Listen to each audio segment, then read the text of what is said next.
Alright everybody, welcome back, and this is part 2 of my fancy wooden chair video tutorial. And so where we left off, we'll open the project file here, and hopefully it saved it. We had a little bit of a crash experience about that. I apologize for that, but we'll get right back where we left off. If I can find this one. Okay, so there we go. And so where we left off here, we had our rib and top arch completed. And so what I want to do now is we're going to add the seat, and hopefully we'll go right along and we'll add the seat and the armrests and the legs. And so what we got here, we got all this merged. And so what we're going to do now is, like I say, we've got a nice smooth topology here, and with our dynamesh. And what I'm going to do next is I want to bend this a little bit toward the X. And one of the techniques I've been using a lot in ZBrush is I make a lot of my own alphas. Now that would cover a whole different thing, how to make alphas. It's fairly simple. But I've got an alpha I prepared previously, and I've used it quite a few times. It's a vertical type gradient like this. And we'll get that loaded. We'll make this into an alpha. Turn the texture off. Turn our light box off. And we're going to hit Control. We're going to get our rectangle. We're going to go from the center. So you can leave the symmetry on, but I'm going to turn it off for the time being. So what we're going to do is we're going to drag this out. Oops, wrong one. We want to make sure we have that vertical alpha. And so we're just going to drag it out from the middle. And as you can see, it's darker in the middle and lighter on the edges. It's a gradient. So what it's going to allow us to do is to bend this thing, or we're going to use the transformer, actually, what we're going to do here. And we're going to turn on our Z, and then we're going to do a move, and you can just tap here, and you get your little lines, your transform bars. Hold shift, straighten them out. And so we're just going to drag it just a little bit. Hold down a shift, get a nice little curve there. So we got that. Now we got kind of a curvature here. So we got a nice smooth curve there. And we'll clear that alpha, or that mask. So we got a little bit of noise in there. If you can, the dynamesh has been kind of taxing on the system here lately. So we're going to dynamesh. We're only going to go to 128. The default. I don't want to crash this thing in the middle of a tutorial. It's a little bit nerve-wracking. We're just going to go at 128. So we're going to dynamesh. You know, as I say, and after we've done a deformation, it kind of helps smooth out the geometry. And so there you go. So now we got this thing curved. Okay. So now we're going to add our seat. And just to be on the safe side, we're going to go ahead and set our pivot point again. And so we got everything aligned with all three axes. So now we're going to add our seat. And what we're going to do, we're going to go to our subtool. We're going to append another cube 3D. And it's going to pop it right there in the middle. Make sure we got it selected. Now, as before, I want to get the radial geometry at the top, you know, parallel with the y-axis. So we're going to go down here to our deformation. We're going to rotate about the x-axis, and sometimes you have to be careful when you do it numerically. You have to be careful what you're doing. Oh, it didn't take. Now it goes along the Z. So we're going to do the x-axis. That puts our radial geometry at the top and the bottom. where we like it. So what we're going to do here, you can, since this is going to be the chair seat, we might as well go ahead and move this forward a little bit, and that's going to be offset by the x-axis. So we're just going to go ahead and kind of move this forward a little bit, about like so. And so now we want to squeeze it down by the Y. And I think that's going to be narrow enough for the time being. And then we also want to lengthen it. So we're going to go to our Z and stretch it out a little bit. We might want to run over a little bit. And now I guess we can just go ahead and offset it down to where it's going to be finally positioned. So we're going to go down to Y, and we can do that right here, and we go this way with it, and we might want to turn on transparency just to kind of see through right about there. So now we need to bring it forward a little bit. So we're going to stretch it in the X, stretch it out, like so. Now we've done a little offset here, bring it a little forward, this way, pretty close, pretty close, pretty close. So now we want to kind of shape this a little bit. I want to add one little fancy feature. We're going to turn a polyframe on, and we're going to go ahead and give this some additional geometry by division, and we're going to divide it up to 4, delete the lower. That'll give us some round edges to work with. And like I say, since we got a radial geometry up and down, if we do any shaping on the sides, we won't have any hence geometry. Although we're eventually going to turn this into a dynamesh.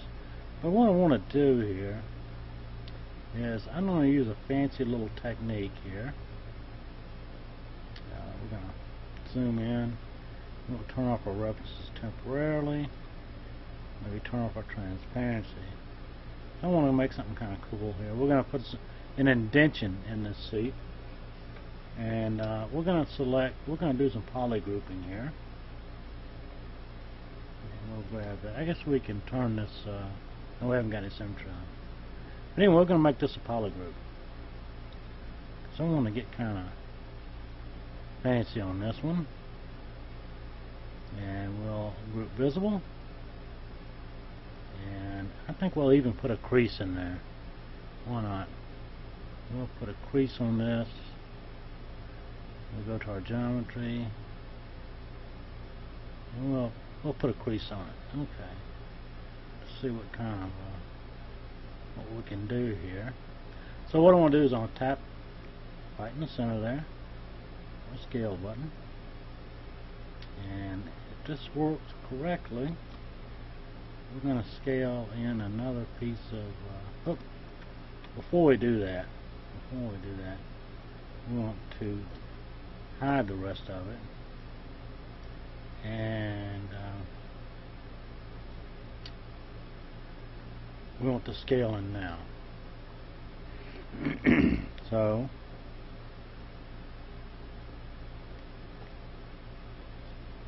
now we're going to have kind of a ridge there,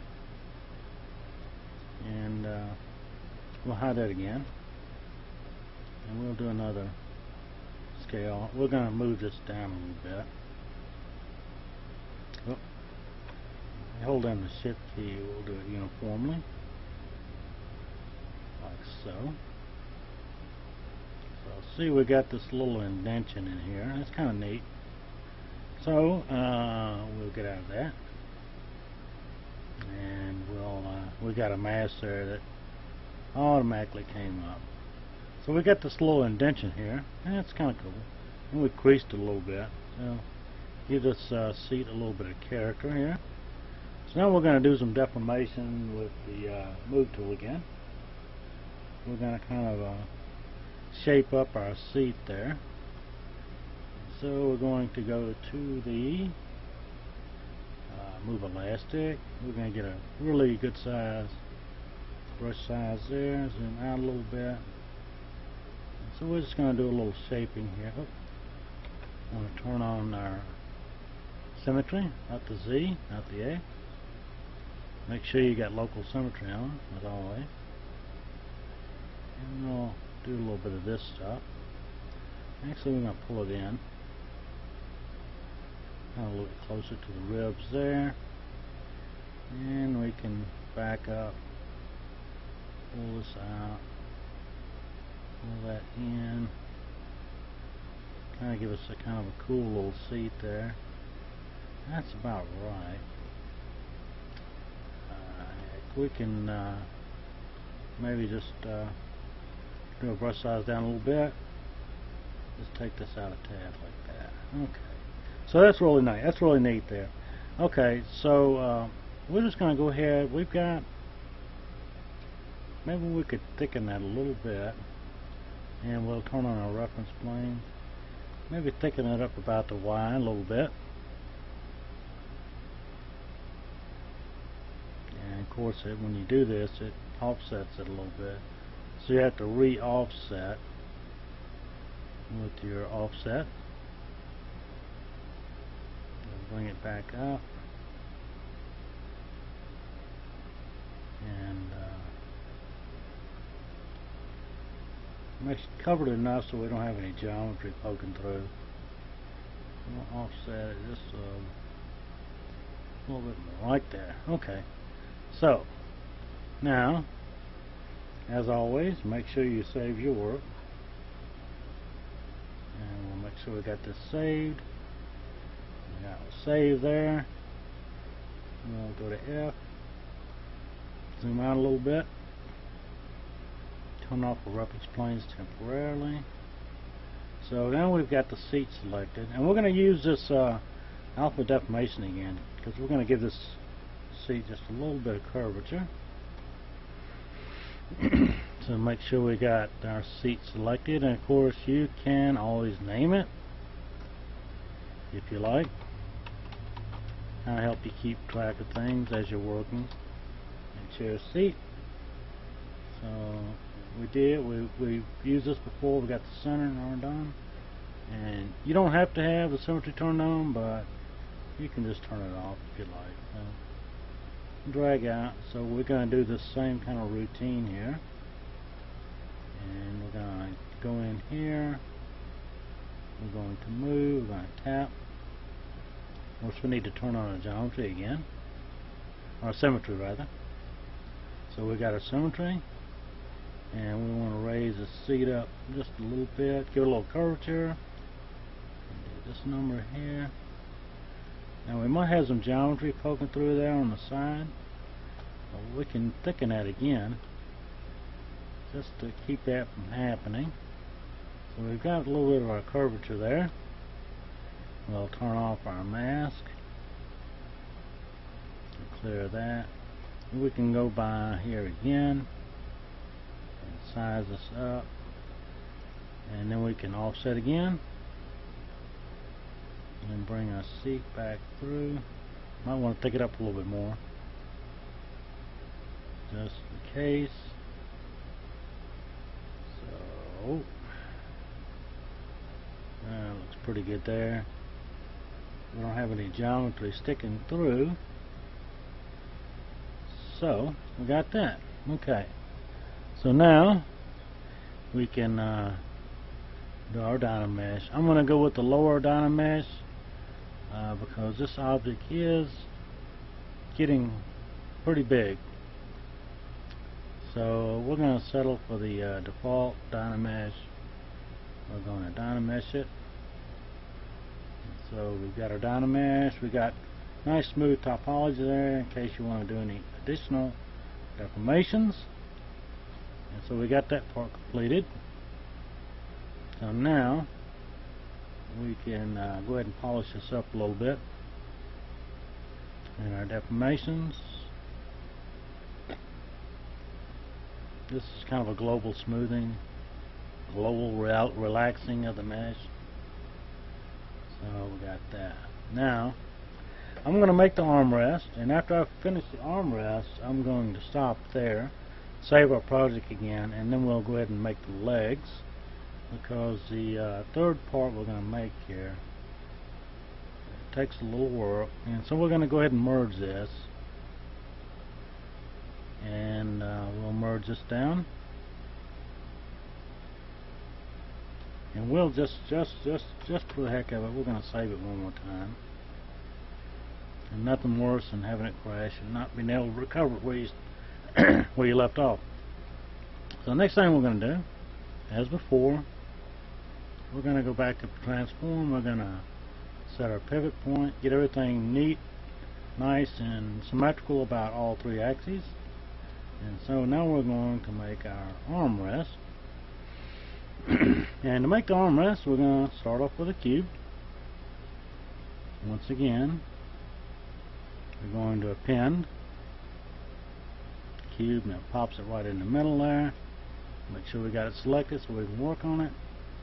And as always, let's get this. Let's get the radial geometry, top and bottom. Although we probably won't run into this, but I don't know. That radial geometry, when you model with a poly mesh, you just you get pinching and stuff depending on what kind of sculpting you do on it. So we got our x-axis. We're looking at our x-axis, and we want to rotate, and we want to go 90 degrees, and so that puts our radial geometry at the top. So from there, we're going to squeeze this down by the y-axis.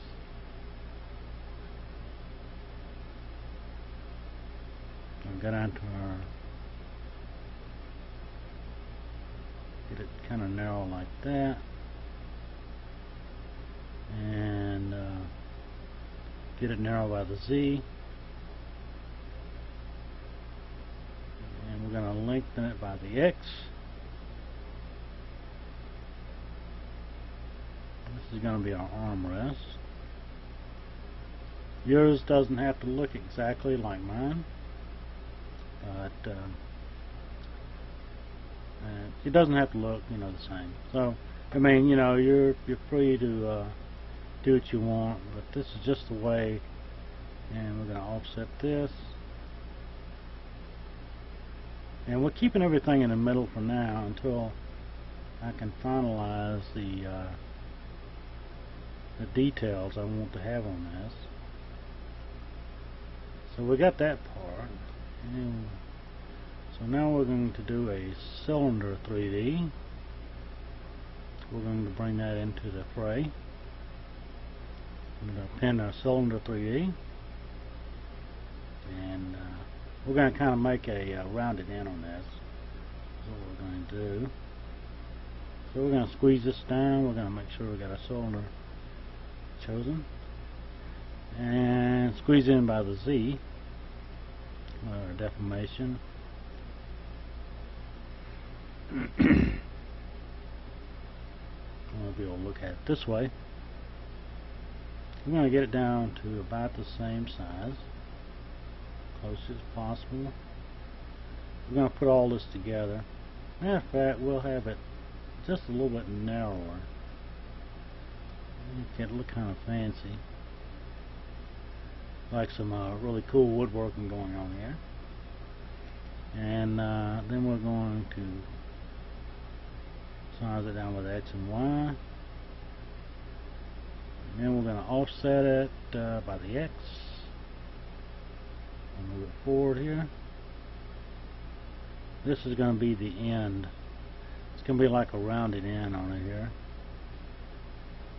And then we're going to come down by the Y. We're going to put all this geometry together. So we're going to have kind of a rounded end there. Might want to bring it forward just a little bit.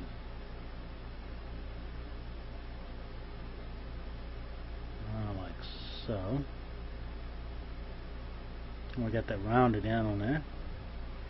So what we're going to do here, we're just going to go ahead and merge these two pieces.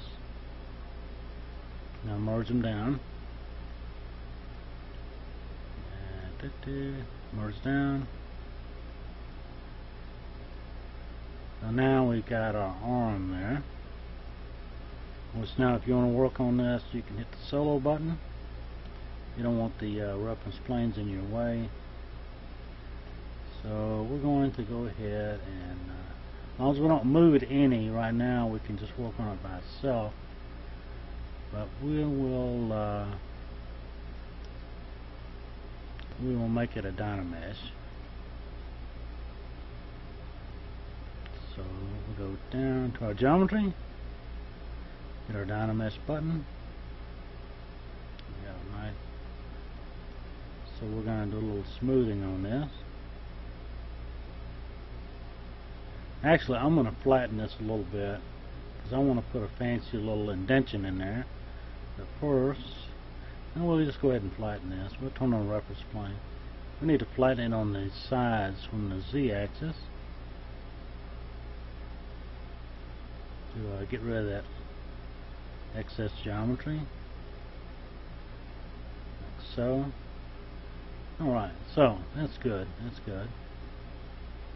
Now we can polish this up a little bit. And our deformation. Now smooth things out. And it even puts a little indentation there. Well, that is just an extra feature. We'll polish it one more time. There we go. Now what I'm going to do here is, when you get a, I'm going to use an insert mesh brush. We're going to put a little spherical indentation in here. And when you work with these insert mesh brushes, if you change to another operation all of a sudden, you'll get a crash. So that's been my experience. It could be different. But with this insert mesh, if you hold down the Alt key, you can do this either way. I'll just go ahead and show you this. You can insert your mesh just like that. And what it'll do, if you control and drag, it will add it as a piece of geometry. Well, what I want to do is make it a it'll do a subtraction is what I want to do. I want to subtract out that geometry. And so what we do here is we just go, and now we got our little circular indentation. Of course, you can polish it up a tad. So that's it. Now let's reveal the rest of our chair. So it's still sitting in the middle, and that's what we want it for right now. So we're going to add these little cross members here, and I'm going to insert another cylinder, and we append the cylinder 3D. Now we want this cross member to be perpendicular to our arm. But first we're going to make sure we select it, and we're going to bring it down in the X and Y.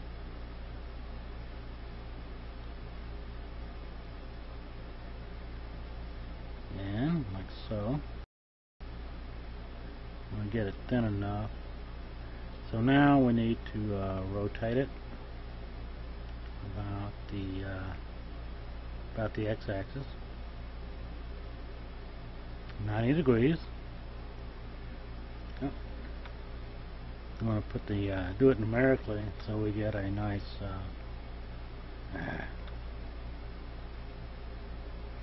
90, like so. And we're going to make it a little bit longer. We're going to size it about the Z. No, actually the Y now, because it's in the Y-axis. This is going to be our cross member. We're just kind of going to roughly gauge this for now. We won't merge the tools quite yet. I want to sink it into the edge of the seat, and we need to do a little bit of a rotation on it. So we're going to move it forward in the X-axis. Actually, we'll bring it down. for right now, because we might do some additional sizing here. Looks like we're going to might lengthen it a little bit. I'm going to bring that in like so. Now we need to duplicate this, because we want two of them. I'm going to duplicate, and of course offset will kind of keep things nice and even, and we'll drag that out over here like so. So now we got one arm, and we can go ahead and merge our two cross members, because we've pretty much done everything we need to do. We just maybe need to lengthen this just a little bit. So we'll lengthen here by the y-axis. That looks like it's going to be pretty close. Maybe not so much. We're going to bring the arm down just a little bit. So we can always fatten the seat up if the geometry sticks through. So we'll go ahead and merge these two pieces here.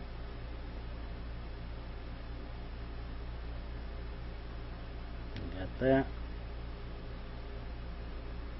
And we're still straight in the middle. So we're going to offset by the Z.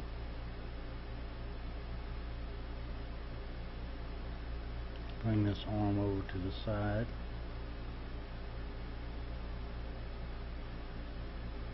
And I want to rotate this just a little bit. I'm going to check our... We don't have anything sticking through so far. We can always shorten this up just a little bit, just so our geometry doesn't stick through.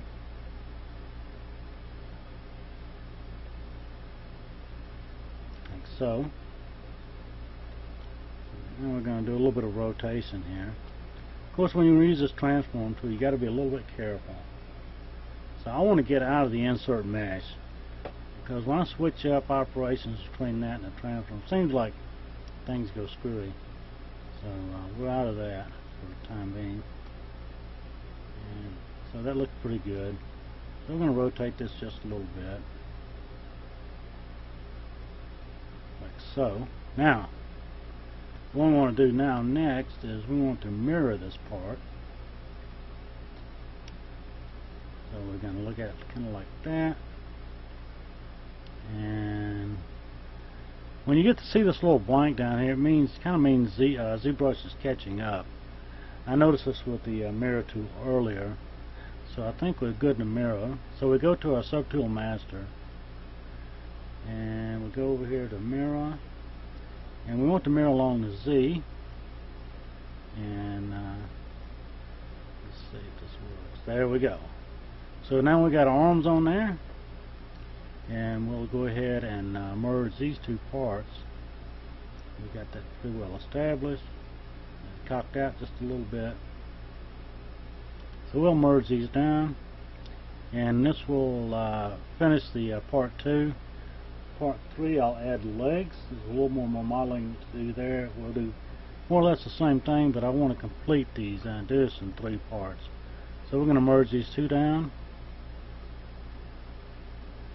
And as you see, the little blank here, ZBrush is catching up. So we're going to save our work, and this will be it for part 2. So stay tuned for part 3. Alright.